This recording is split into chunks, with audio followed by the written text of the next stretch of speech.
Good day, friends. After a gap of 4 years, President Putin is coming to India on 4th 5th December. Given his preoccupation with the Ukraine war, which is coming to an end, Russia wanted his visit to be an official visit. But the Indian side insisted and made it a state visit. The difference being that besides business, in a state visit, there'll be pomp and ceremony. Now, this is understandable from the Indian point of view. They wanted a state visit of President Putin because India wants to show gratitude to President Putin for the Russian equipment with India, specifically the S-400 and BrahMos, which gave a good account of itself in Operation Sindoor against Pakistan. So, a lot of defense deals are already being talked about. They are on the table. Some will get signed now, and many will get signed in the weeks and the months ahead. But he's not coming here only for trade or for defense deals.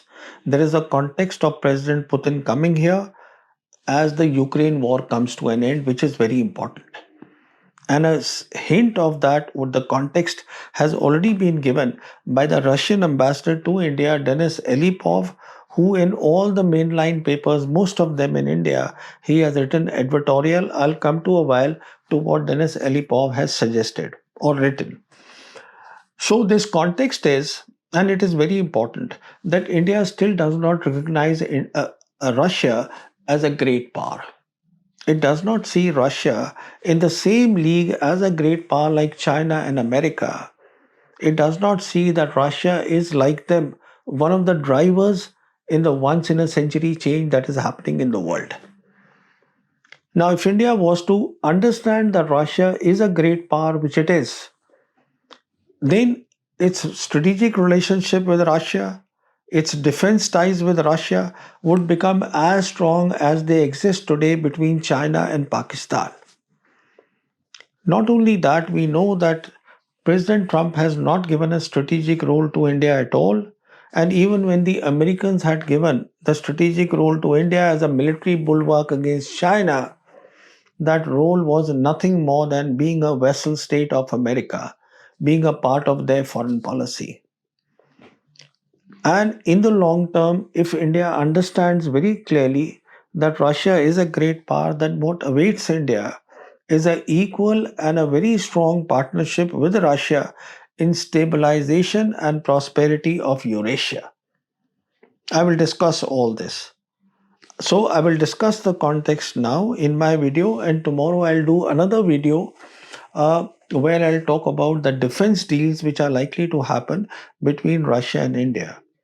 But first, let me explain why I say that India does not see Russia as a great power. Because External Affairs Minister Jay Shankar 2 days back, he gave a talk at IIM Calcutta.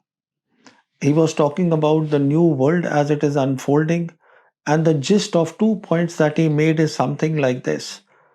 On America, he said that America that used to drive the international system now has entirely different new terms of engagement where it wants to engage with nations one on one. What he did not say here is that basically the global north is collapsing. The other point that he made was about China, where he said that China has long played by its own rules and is doing so even more, suggesting that China has become aggressive now, more aggressive.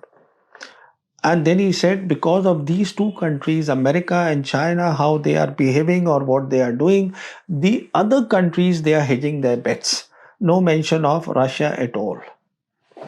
So, the first thing that I want to say is that all countries, including great powers, they have their strengths and they have their limitations. But we have to first look at the basic attributes of what makes a nation a great power. And Russia has all those three attributes like America and China have. And they are that a great power can influence events anywhere in the world. A great power can look after its sovereignty all by itself, and a great power cannot be intimidated, coerced by any other country to change its foreign policy. So, Russia has all the three attributes. Then, Russia, we know, is a huge landmass where there are 11 time zones. Then Russia is a nuclear superpower. Russia is the number one country in natural resources, estimated to be close to $75 trillion.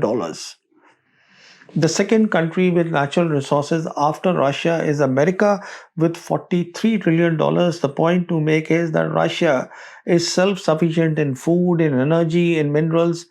It is self sufficient in everything.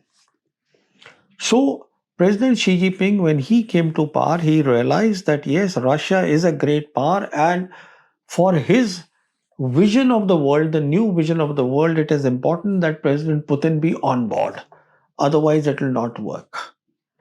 Which is why Xi Jinping's first foreign trip after assuming the presidency of China was to Russia in March of 2013, where the two leaders, Putin and Xi, they agreed to a common vision of the new world order.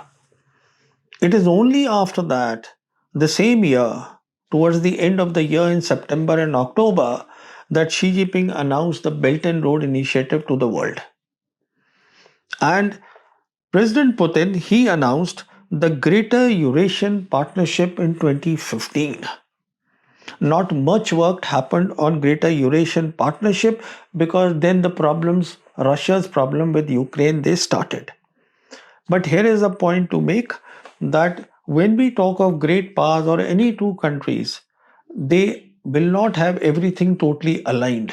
They will have their own thinking. So while Russia and China they agree on the common vision, their sense of what a multipolar world is, it's different. I won't talk about the multipolar world as understood by China. I will only talk about the multipolar world as understood by Russia. So Russians talk about a multipolar polycentric world. Russians believe in geopolitics, they believe in balance of power politics, and therefore they talk about when you are talking about balance of power politics, it is about spheres of influence. That means while the world is multipolar, it has many power centers with their own spheres of influence. But they have to be brought together.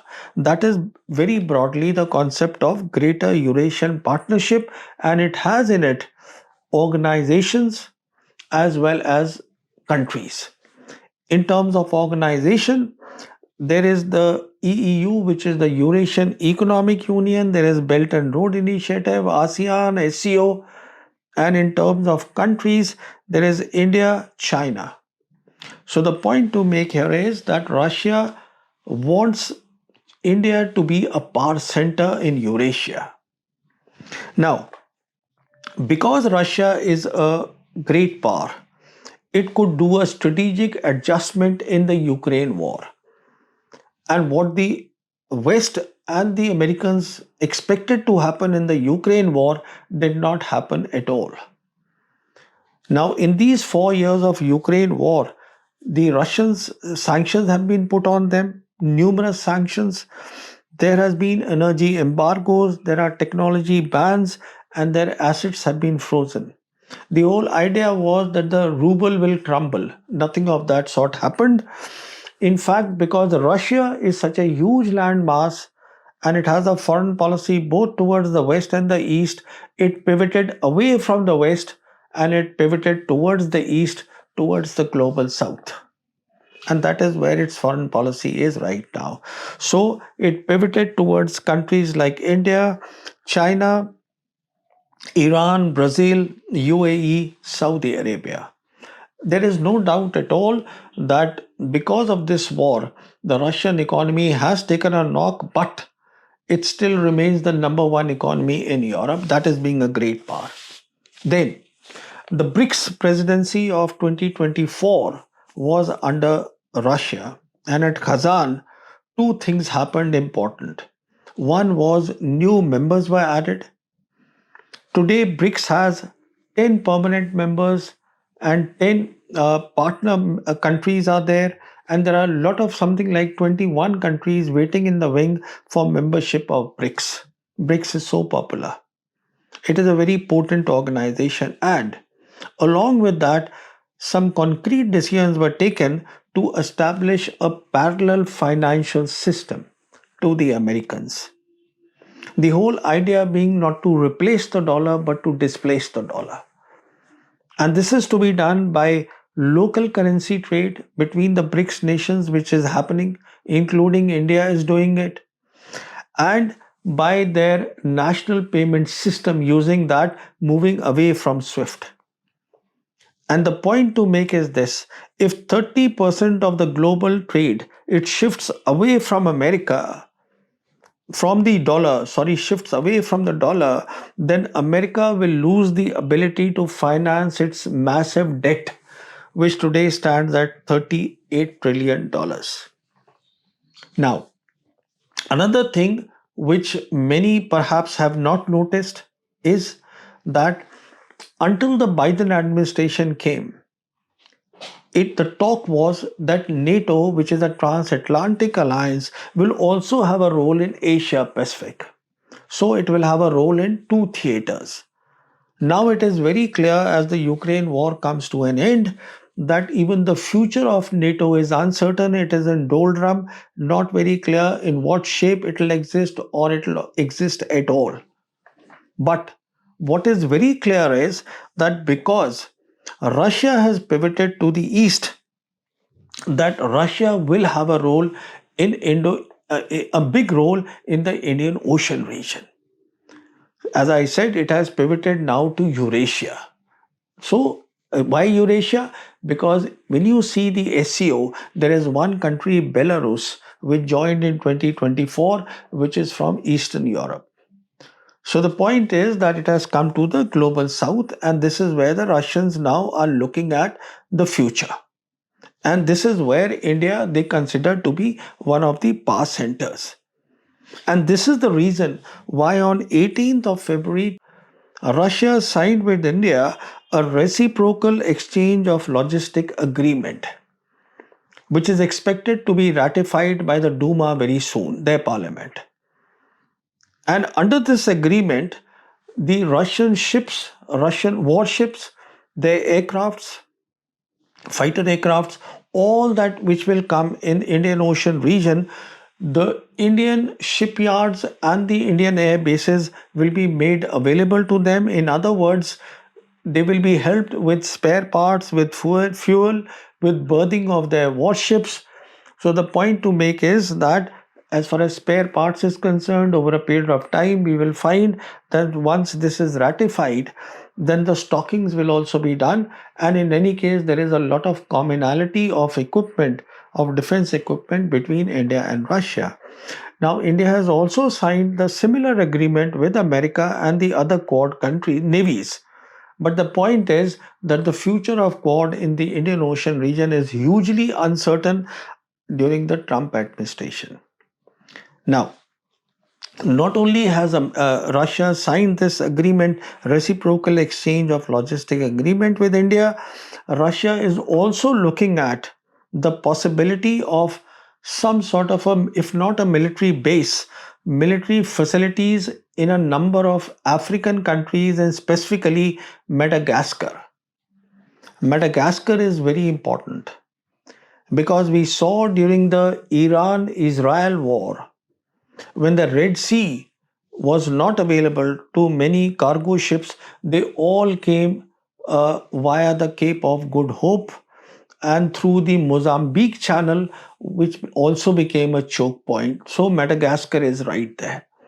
Not only that, we know that in March of this year, exercise which is Security Belt 2025 was held in the North Indian Ocean region, which is close to the Gulf of Oman, between Russia, Iran, and China. So the point I'm making is that Russia is having now increasing influence. It will have not only in North Indian Ocean region, but also in the Western Indian Ocean region. And it sees, as I said repeatedly, it sees India as a power center. Now, if India was to understand this context, what will happen is that already the connectivity routes that India has with Russia, they will get more solidified. I won't go in the details right now, but I want to come to what Elipov has written in the newspaper now. So the first thing that he talks about is that the 25th SEO summit in China was a turning point in regional politics, and it helped in deeper integration in Eurasia. Now, why he talks about a regional politics and Eurasia is, as I said, as far as the Americans are concerned, for them, uh, Asia Pacific is the region, but for the Russians, their region is Eurasia.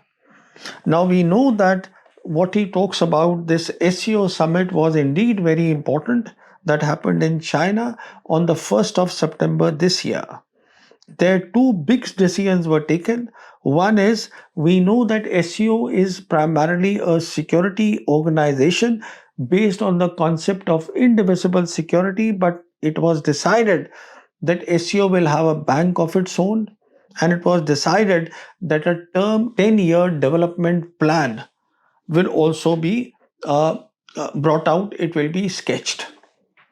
And this, of course, is being done because the Americans today are having a lot of influence by way of trade, not security, by way of trade in the Central Asian republics. We know that the Americans, they are looking at building a middle corridor which starts from Kazakhstan, basically for trade of their minerals. It starts from Kazakhstan, Trans-Caspian Sea, comes to Azerbaijan, Turkey, and on to Europe. So to counter this trade, the influence of the trade in the Middle East, in the Central Asian republics, so these two great powers, China and Russia, have come up with this concept of having a bank of its own for the SEO and a 10 years development plan, which means in addition to the security, now even there can be more trade, and they can be helped by way of the bank also in their various projects. So if India was to understand its role in Eurasia, it would also be as a power center, as the Russians want it to be an active participant in the 10-year development plan, and also gain a lot from being there in Central Asian republics. The second point that Elipov makes is that there is a need that the Russia, India, China trilateral dialogue, it needs to be revived, because this, he says, will make Eurasia more stable and prosperous. Well, the Russians have been talking of the need to revive the RIC, something that the Modi government doesn't want to do, because till the coming of Modi government, relations between uh, India and China, they were normal. And as I have said repeatedly in my videos, I do not see a possibility of the Modi government having normal relations with China. So this is unlikely to happen. And because why it is unlikely to happen is because India does not recognize China as a great power. It sees itself in a regional geopolitical competition with China. So, unless India understands a couple of things, one is that Russia is a great power, it can help it in a big role in Eurasia, and it understands that China is a great power, and this is the reason China does not see India as its equal at all, because China is in an entirely different league. So, if we understand that there is a bright future that awaits India, and I think this is the big message that will come out from the visit of President Putin to India. Of course, it will not be flashed in the newspapers, but this is what the discerning observers will notice. Thank you so much.